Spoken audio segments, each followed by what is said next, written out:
बताता हूँ तुम्हें मेरे तो किस तरह से इंडिविजुअल स्टेट और international organization are subject of the international law, यानी कि जो इंटरनेशनल लॉ बनता है इंडिया लिख दिया मैंने, जो भी अपना इंटरनेशनल लॉ बनता है तो उसके लिए सब्जेक्ट क्या क्या होते हैं, यानी किन किन चीज़ों से संबंध में इंटरनेशनल लॉ बनता है। तो इंडिया एक इंडिविजुअल पर्सन के लिए भी बन सकता है, दो राज्यों के लिए भी बन सकता है, और दो अंतर्राष्ट्रीय जो स्तर पे जो ऑर्गेनाइजेशन है उनके लिए भी बन सकता है। तो क्यों इंडिविजुअल स्टेट और ऑर्गेनाइजेशन इंटरनेशनल लॉ के अंडर आते हैं वो अपन को देखना है। देखिए इंट्रोडक्शन देखेंगे। Traditionally international law was considered to be govern only the relationship between the sovereign state, यानी कि पहले ऐसा होता था, जनरली ऐसा माना जाता था कि जो इंटरनेशनल लॉ है वो जनरली जो दो स्टेट होते हैं, सॉवरेन स्टेट। सॉवरेन स्टेट को लिखते हैं यहाँ पर हर स्टेट के पहले सॉवरेन वर्ड, क्योंकि सॉवरेन स्टेट मतलब पावरफुल, जो कि अपने आप में इंडिपेंडेंट स्टेट है। कोई भी स्टेट किसी और पर निर्भर नहीं है, दोनों स्टेट अपने अपने आप में सॉवरेन है, इंडिपेंडेंट है, पावरफुल है। तो उन दो स्टेट के बीच में रिलेशनशिप को गवर्न करने के लिए इंटरनेशनल लॉ का यूज किया जाता था पहले ट्रेडिशनली।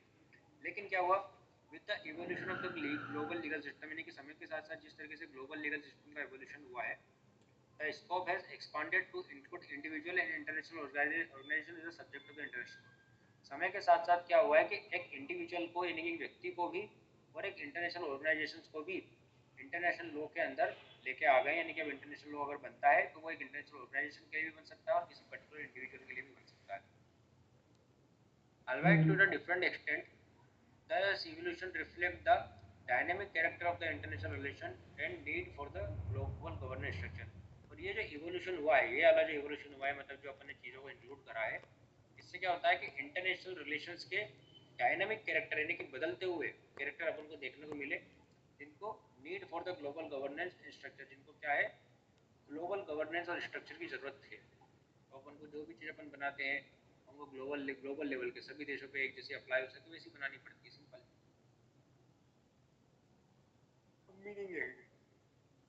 मीनिंग क्या बोलता है, international law is subject is a entity that position international legal personality, यानी कि इंटरनेशनल लॉ में, इंटरनेशनल लॉ के अंदर जो सब्जेक्ट होता है, सब्जेक्ट मतलब जो विषय वस्तु जिसके लिए कानून बनता है, वो क्या है, एक एंटिटी है। एक एंटिटी को बोलते हैं, एक वस्तु को बोलते हैं जो जिसके पास क्या होता है, इंटरनेशनल लीगल पर्सनालिटी होती है। यानी कि जिस भी वस्तु के पास, जिस भी व्यक्ति के पास, जिस भी स्टेट के पास, जिस भी ऑर्गेनाइजेशन के पास इंटरनेशनल लीगल पर्सनालिटी होगी, वो इंटरनेशनल लॉ का सब्जेक्ट होगा। जैसे कि मान लो इंडिया की बात करें तो इंडिया अपने आप में क्या है, एक देश है। तो इंडिया अगर देश है तो वो पूरे विश्व स्तर पर इंटरनेशनल लेवल पे एक देश के रूप में जाना जाता है, यानी कि उसकी एक स्टेट के रूप में, एक नेशन के रूप में एक लीगल पर्सनालिटी है इंडिया की।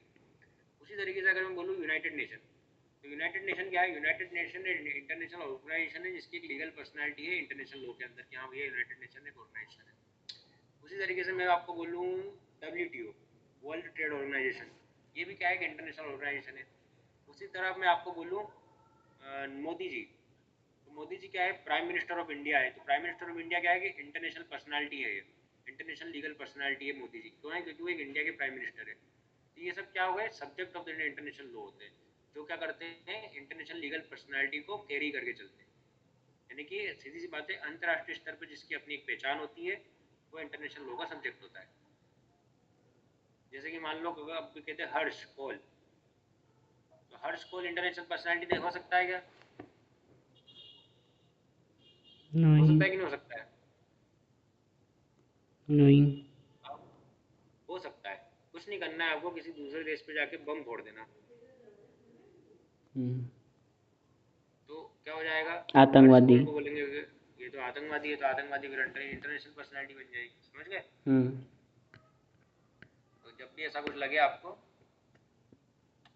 सुबह 5 बजे की ट्रेन से निकल, मजाक कर रहा हूँ मैं, हंसो हम्म। ही। मैंने तो हंसा ही नहीं। सीरियसली मत लेना भाई, नहीं तो कल से पता लगे तुम कुछ ऐसा कर दो तो बोलेगे हरीश सर ऐसी चीजें पढ़ाते थे, बताओ। हम्म। जैसे कि अपन बोलते हैं ना, ओसामा बिन लादेन, ये एक इंटरनेशनल पर्सनालिटी बन चुकी थी क्योंकि इसने बम फोड़ दिए थे। तो उस तरह का एग्जाम दिया मैंने। This means this entity has a capacity to hold right, यानी कि ये जो एंटिटीज होती हैं, जैसे कोई नेशन हुआ, WTO हुआ, यूनाइटेड नेशन हुआ, इनके पास अपने राइट्स होते हैं, अपनी ड्यूटीज होती है, और वो इंटरनेशनल लीगल रिलेशन में पार्टिसिपेट करते हैं। ठीक है। हम्म। सब्जेक्ट, सब्जेक्ट क्या है, इसकी डेफिनेशन, सब्जेक्ट ऑफ इंटरनेशनल की डेफिनेशन क्या है, वही सेम जो मीनिंग में थी, एन एंटिटी होती है किस चीज़ के लिए, इंटरनेशनल राइट्स और ड्यूटी को पोजेस करने के लिए, यानी कि ऐसी एंटिटी जिसके पास इंटरनेशनल राइट्स और इंटरनेशनल ड्यूटीज होते हैं और capacity to maintain its right by bringing international claim, और जो अपने राइट्स को, अपने अधिकारी को इंटरनेशनल लेवल पे क्लेम कर सकता है, डिमांड कर सकता है, मांग सकता है, वो सब्जेक्ट ऑफ इंटरनेशनल लॉ होता है। जैसे कि मान लो कोई एक देश के अपने अधिकार होते हैं, अपनी जिम्मेदारी होती है, अपनी ड्यूटीज होती है, और वो इंटरनेशनल लेवल पे अपने देश के लिए अधिकार मांग सकता है कोई भी देश। अकॉर्डिंग टू ओपनहाइमर का कहना है था, states are and always have been the principal subject of the international law, यानी कि जो मुख्य तौर पर देखा जाए तो जो स्टेट होते हैं, यानी कि जो देश होते हैं, 2 देश, 3 देश, 4 देश, 50 देश, एक देश, कितने भी देश हो, वही सब तो होते हैं प्रिंसिपल सब्जेक्ट। मतलब इंटरनेशनल लॉ अगर किसी चीज़ के लिए बनता है तो किसके लिए बनता है, देशों के लिए ही तो बनता है। तो देश जो होते हैं वही प्रिंसिपल सब्जेक्ट होते हैं इंटरनेशनल लॉ के लिए। हाउएवर, लेकिन मॉडर्न इंटरनेशनल लॉ में क्या हुआ है कि इंडिविजुअल और इंटरनेशनल ऑर्गेनाइजेशन को भी सब्जेक्ट के रूप में माना जाने लगा है, लेकिन प्रिंसिपल सब्जेक्ट कौन होते हैं, स्टेट, दो देश अलग अलग, क्योंकि इंटरनेशनल लॉ बनते ही देशों के लिए है, मोदी जी के लिए थोड़ी बनते हैं। मोदी जी तो कहते हैं भाइयों बहनों, मेरे लिए जो इंटरनेशनल लॉ बना है ये राहुल जी के लिए बना था क्या, बताइए, नेहरू जी के लिए बना था क्या, ऐसा कहते हैं कि 70 साल में देश के प्रधानमंत्री के लिए कोई इंटरनेशनल लॉ बना है क्या जी, इसी बोलते हैं ना। देख रहे हो, सब कर लेता हूँ, फिर भी गरीब। चलो, ए क्या बोलता है, सब्जेक्ट में क्या क्या होते हैं, एक कोई सब्जेक्ट अगर इंटरनेशनल लॉ के अंदर आता है तो उसकी क्या क्या कैरेक्टरिस्टिक्स होते हैं, क्या क्या विशेषताएं होती है। पहला, फुल इंटरनेशनल लीगल पर्सनैलिटी, यानी कि जो सब्जेक्ट होता है उसकी पूरी तरीके से इंटरनेशनल लीगल पर्सनैलिटी होती है। जैसे कि एक राज्य, एक देश, एक नेशन, वो प्राइमरी और ओरिजिनल सब्जेक्ट जो इंटरनेशनल लॉ होता है, जिसके पास क्या होता है, अपने अपने फुल राइट्स होते हैं, ड्यूटीज होते हैं, और इंटरनेशनल लॉ के अंदर वो आता है। लेकिन एक जो देश होता है, एक स्टेट होता है, वो अपने आप में कंप्लीट लीगल पर्सनैलिटी है इंटरनेशनल लॉ में, समझ गए। उसके बाद उसके कुछ लीगल एट्रीब्यूट्स होना चाहिए, लेकिन लीगल विशेषताएं होनी चाहिए। क्या क्या, उसकी सॉवरेनिटी होना चाहिए, एक देश अपने आप में क्या होना चाहिए, सॉवरेन होना चाहिए, इंडिपेंडेंट होना चाहिए, सुप्रीम होना चाहिए, पावरफुल होना चाहिए। अगर मान लो कोई देश दूसरे देश पर निर्भर है तो वो सॉवरेन नहीं कहलाता है, ठीक है। उसके बाद कैपेसिटी टू इंटर ट्रीटीज, यानी कि एक ऐसा देश होना चाहिए जिसके पास कैपेसिटी हो, उसके पास सक्षमता हो कि वो किसी दूसरे देश के साथ ट्रीटीज कर सके, एग्रीमेंट कर सके। तीसरा, right to self defence and organization, यानी कि एक देश के पास अपना खुद का सेल्फ डिफेंस हो और अपनी रिकॉग्नाइजेशन हो, यानी कि उसको दूसरे देश मानते हो। रिकॉग्नाइजेशन कैसी होती है, सपोज मान लो ये इंडिया है, ये पाकिस्तान है, ये चाइना है, ये बांग्लादेश है, और यहाँ पे एक देश है श्रीलंका, लेकिन अब इसको श्रीलंका को इसके ही आसपास देश वाले देश नहीं मानते हैं, तो ये लीगली रिकॉग्नाइज नहीं होगा, क्योंकि रिकॉग्नाइज करना चाहिए। जैसे एक देश को अगर दूसरे देश मानेंगे तभी तो वो देश की कोई अहमियत है। जैसे कि एग्जाम्पल के लिए पाकिस्तान कल से बांग्लादेश के ऊपर हमला कर दे और इंटरनेशनल लेवल पे बात हो रही है, बताओ बांग्लादेश पर हमला कर दिया पाकिस्तान ने, पाकिस्तान बोलेगा मैं इसको देश मानता ही नहीं, ये तो एक जगह है, जमीन है, बस धरती है जिस पर लोग रहते हैं, मैंने तो हमला कर दिया, मैं तो देश ही नहीं मानता इसको, तो फिर कैसा इंटरनेशनल लॉ, समझ गए। तो मतलब दूसरे देश आपको देश मानना चाहिए, तभी आपका रिकॉग्निशन होता है, तभी आप अपना सेल्फ डिफेंस करने के लिए प्रोटेक्शन मांग सकते हो। राइट ऑफ लीगेशन, राइट ऑफ लीगेशन मतलब सेंडिंग रिसीविंग डिप्लोमेटिक इनवॉइस। सीधी सी बात है कि अगर मान लो आप एक देश हो तो आपके पास अधिकार होना चाहिए कि आप डिप्लोमेटिक इनवॉइस भेज सकते हो। आपके यहाँ से कुछ लोगों को भेजोगे दूसरे देशों के, अपने यहाँ बुलाओगे, नई नई पॉलिसीज बनाओगे, कुछ एग्रीमेंट करोगे, कुछ भी चीज़ करना है तो आप आपके यहाँ से डिप्लोमेटिक लोगों को भेजोगे, अधिकारियों को भेजोगे, ऑफिसर्स को भेजोगे, कुछ भी ऐसा करोगे, ठीक है। उनको बोलते हैं डिप्लोमेटिक इनवॉइस करना, एक जगह से दूसरी जगह अपने देश के लोगों को भेजना। जैसे कि अपन ने सुना होगा ना कि अपने देश के एम्बेसडर रहते हैं दूसरे देशों में, क्या रहते हैं, एम्बेसडर्स। वो एम्बेसडर्स क्या होते हैं, इनवॉइस तो होते हैं, वो अपने देश का प्रतिनिधित्व करते हुए दूसरे देश में रहते हैं, ताकि जब भी दूसरे देश को अपने देश से कुछ संपर्क करना हो, कुछ काम करवाना हो, तो सीधा अपने एम्बेसडर से आगे करवा लें। ये इंटरनेशनल लॉ की वजह से है, क्योंकि इंटरनेशनल लॉ ऐसा है कि हर देश में सभी देशों के एम्बेसडर्स होंगे। जैसे अपने यहाँ पे अफगानिस्तान का है, अमेरिका का है, पाकिस्तान का है, श्रीलंका का है, सब है अपने यहाँ। ऑब्लिगेशन सी, यानी कि एक जो इंटरनेशनल सब्जेक्ट होता है उसमें क्या होते हैं, ऑब्लिगेशंस भी होते हैं। एडहेरेंस टू इंटरनेशनल ट्रीटीज, यानी कि जितनी भी इंटरनेशनल ट्रीटीज होती है उसको वो मानेगा, उसका वो सम्मान करेगा, उनका पालन करेगा। Observation of customary international law, यानी कि जितने भी इंटरनेशनल लॉ कस्टम के आधार पर बने हैं उसको आपको ऑब्जर्वेशन करना पड़ेगा, उसको आपको मानना पड़ेगा, उसका पालन करना पड़ेगा, आप उसको तोड़ नहीं सकते। Respect for territorial integrity and non intervention, यानी कि दूसरी जो टेरिटरीज है, जैसे कि मान लो ये इंडिया है, लेकिन अब यहाँ पे दूसरी टेरिटरी से भले कोई देश हो, बांग्लादेश, पाकिस्तान, कुछ भी हो, लेकिन इंडिया क्या करेगा, इनकी अपनी अपनी टेरिटरी का हमेशा सम्मान करेगा, इनको एक देश के रूप में सम्मान करेगा दूसरे के देश की जगह को, और उसमें कभी भी नॉन इंटरवेंशन, कभी भी किसी भी तरीके से इंटरवेंट नहीं करेगा दूसरे देश में जाके। ठीक है, एक देश कभी भी दूसरे देश में ना तो इंटरवेंट करेगा और ना ही उनकी टेरिटरी इंटीग्रिटी को डिनाई करेगा। केस लॉस है यहाँ पे कॉर्फू चैनल केस है 1949 का, उसमें compound data duties and rights of the state in international waterways, यानी कि जो इंटरनेशनल वाटरवेज होते हैं, समुद्र होते हैं, उसमें भी एक स्टेट के, एक राज्य के अपने अपने राइट्स होते हैं और ड्यूटीज होती है। यानी कि अगर मान लो एक देश का जहाज किसी समुद्र में चल रहा है तो वो जो भी कुछ करेगा तो उसे एक देश की तरह ट्रीट किया जाएगा, यानी कि जो जो देश के अधिकार होते हैं वो समुद्र में चलने वाले जहाज के भी अधिकार होंगे, और जो जो उस देश की ड्यूटी होगी वो समुद्र में चलने वाले जहाज की भी ड्यूटी मानी जाएगी। समझ गए?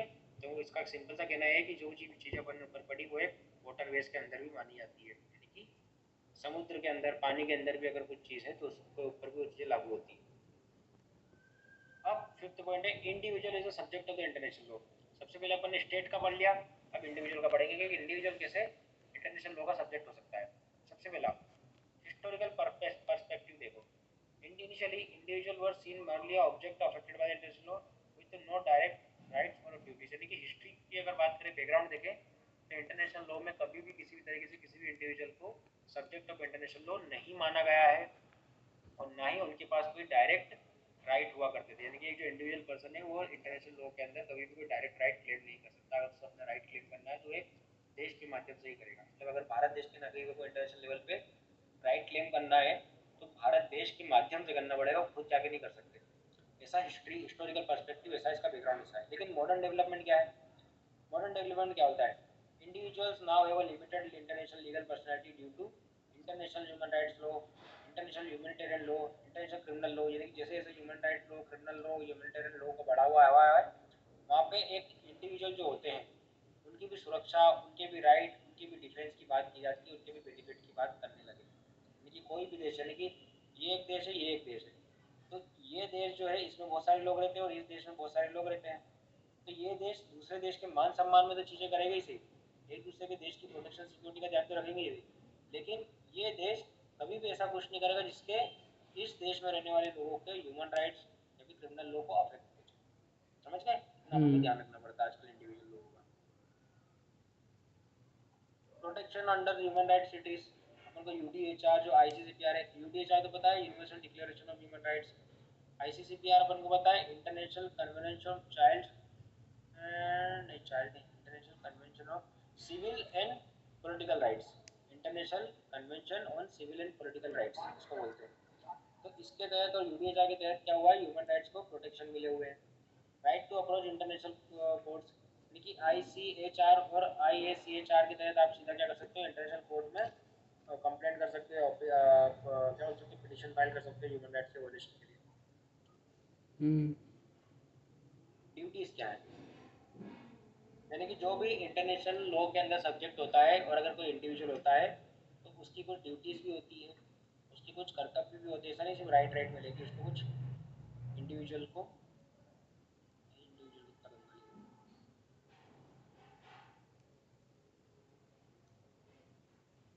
जो ये इंडिविजुअल होते हैं इनकी कुछ ड्यूटीज़ भी होती है। क्या क्या होती है? Can be held responsible for war crimes, यानी कि अगर मान लो कोई व्यक्ति, एक इंडिविजुअल कुछ वॉर क्राइम्स करता है, कुछ युद्ध से संबंधित अपराध करता है, तो उसके लिए भी वो रिस्पॉन्सिबल होगा, उसको अकेले को सजा दी जा सकती है इंटरनेशनल लॉ के अंदर। ऐसा नहीं कि जिस देश में करा वो देश सजा देगी, नहीं, इंटरनेशनल कोर्ट ऑफ जस्टिस में भी उसको सजा दी जा सकती है। जीनोसाइड के लिए, जीनोसाइड मतलब लोगों को मार देना, तो बहुत सारे लोगों को जब नरसंहार करते हैं ना अपन, उसको बोलते हैं क्राइम अगेंस्ट, जैसे कि अभी अमेरिका कर रहा है। अमेरिका क्या करता है, एक मिसाइल फेंकता है, एक साथ 100-200 लोगों को मार देता है, तो ये क्या है, जीनोसाइड है।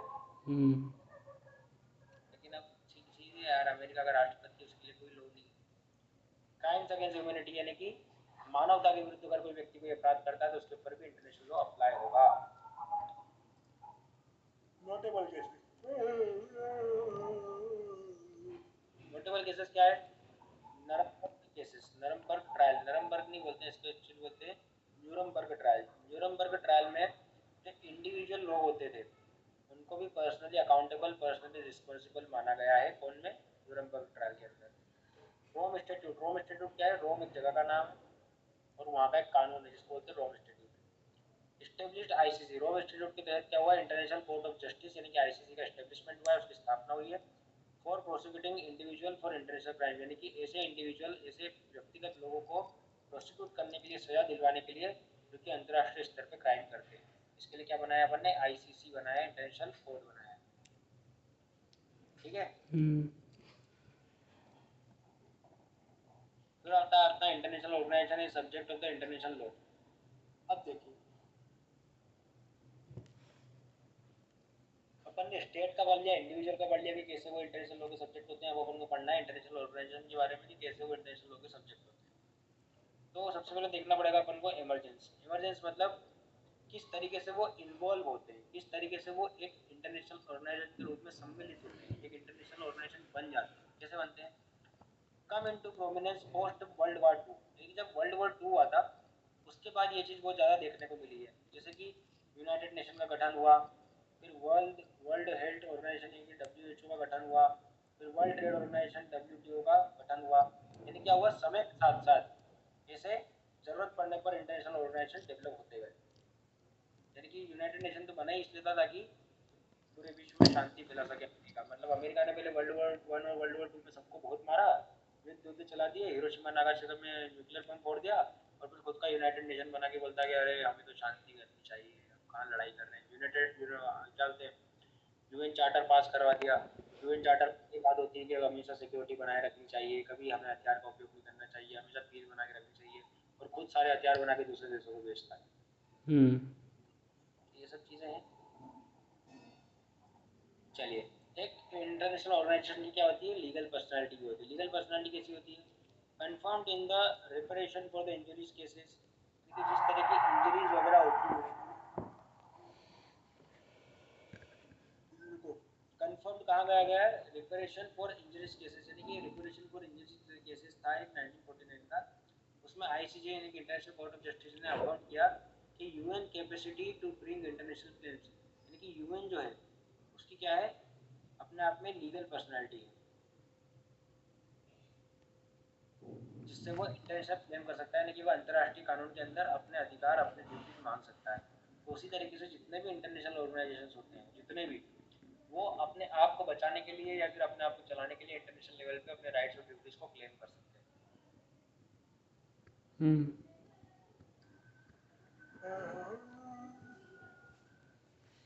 राइट्स एंड ड्यूटीज का क्या होंगे? राइट्स एंड ड्यूटीज होंगे इंटर ट्रीटीज, यानी कि ट्रीटी में एंटर करना, क्लेम रिपरेशन करना। क्लेम रिपरेशन करना मतलब कुछ भी अगर उनको लगता है कि हमें ये चीज़ मिलना चाहिए तो उसके लिए क्लेम करना।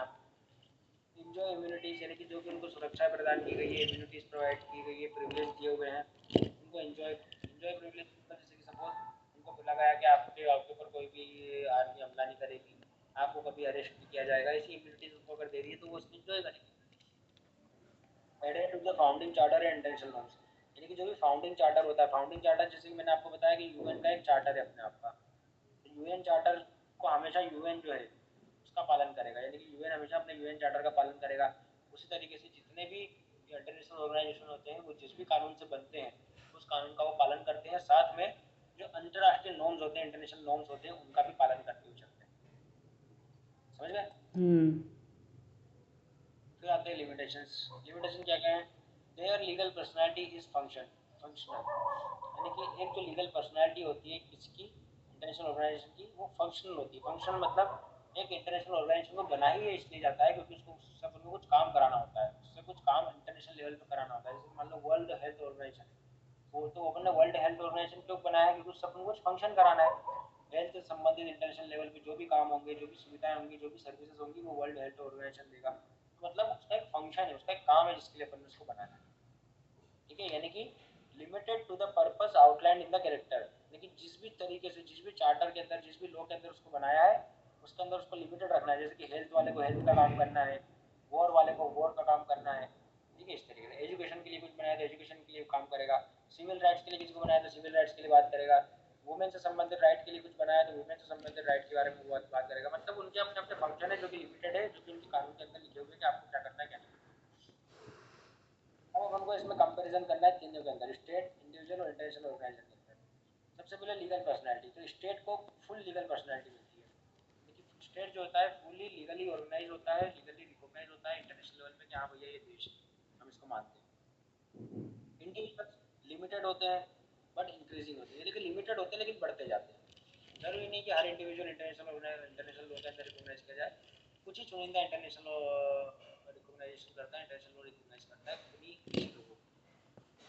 इंटरनेशनल ऑर्गेनाइजेशन जो होते हैं वो फंक्शनल होते हैं, उनकी लीगल पर्सनैलिटी कैसी होती है, फंक्शनल होती है, उनको सिर्फ काम करना रहता है।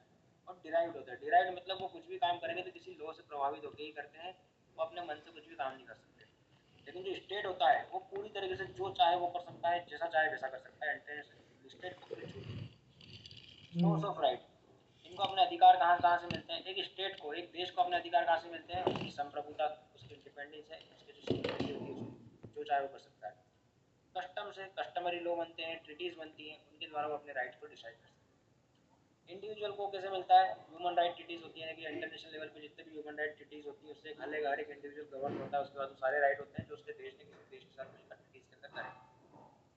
उसके बाद आईसीसी के स्टेट्यूट यानी कि इंटरनेशनल सिविल कोर्ट्स, जो सिविल कोर्ट होते हैं उनके जो स्टेट्यूट्स बने हुए हैं, उनके जो कानून बने हुए हैं, उनसे एक इंडिविजुअल को राइट्स अधिकार मिलते हैं।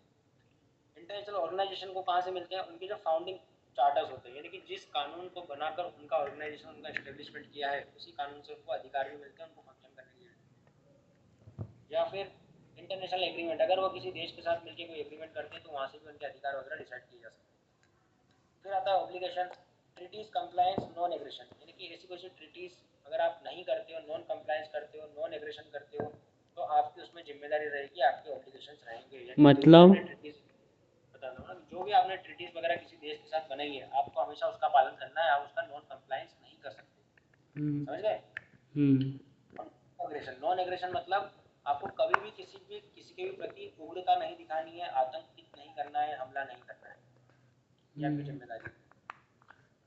इंडिविजुअल की जिम्मेदारी क्या है कि इंडिविजुअल कभी भी कोई वॉर क्राइम नहीं करेगा और कभी भी इंटरनेशनल लॉ जो होते हैं उनकी रिस्पेक्ट करेगा, उनका सम्मान करेगा। इंटरनेशनल ऑर्गेनाइजेशन का क्या ड्यूटीज होती है, क्या राइट्स होते हैं, क्या दायित्व होती है कि देखो ये हमेशा अपनी ड्यूटीज को परफॉर्म करेगा according to the organization mandates, यानी कि उसके ऑर्गेनाइजेशन जो उसका बनाया, संस्था बनी, उस संस्था की जो कि नियम कायदे कानून मैंडेट्स हैं उसके हिसाब से जो भी उसको ड्यूटीज मिल रही है करने के लिए एक ऑर्गेनाइजेशन को करनी पड़ेगी।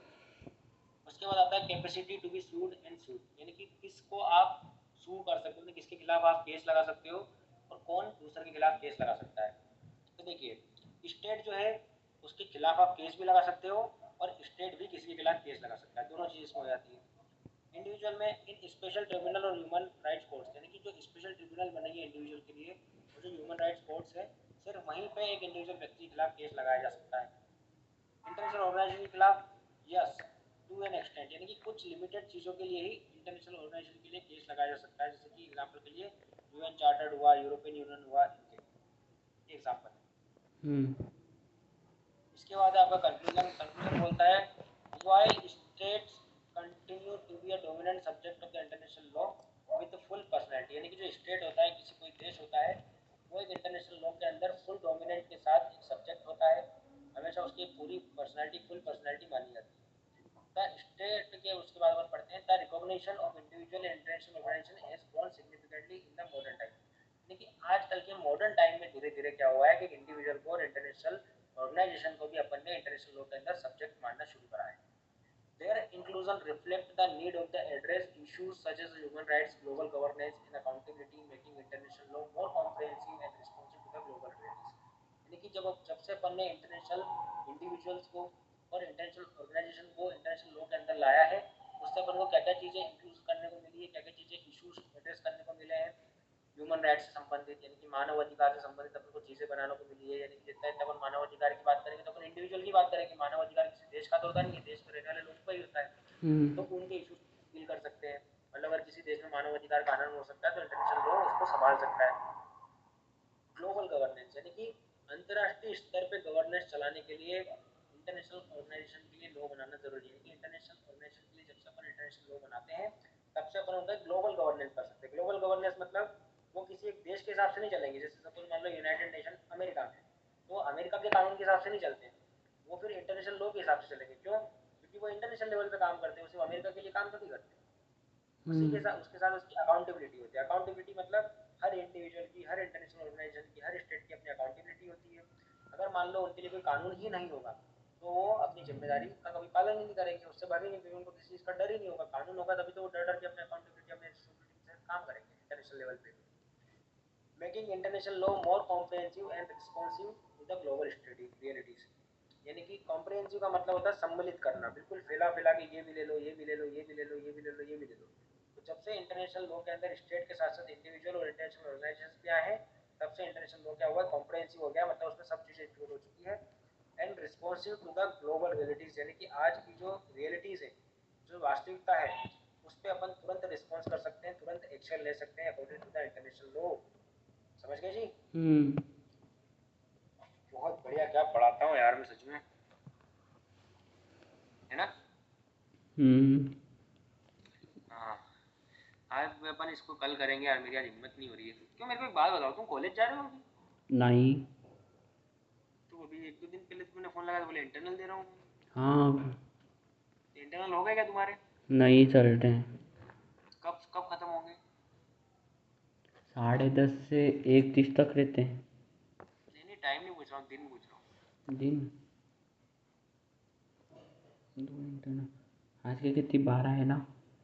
नहीं, 12, 13, 14, 15, 16, 17 को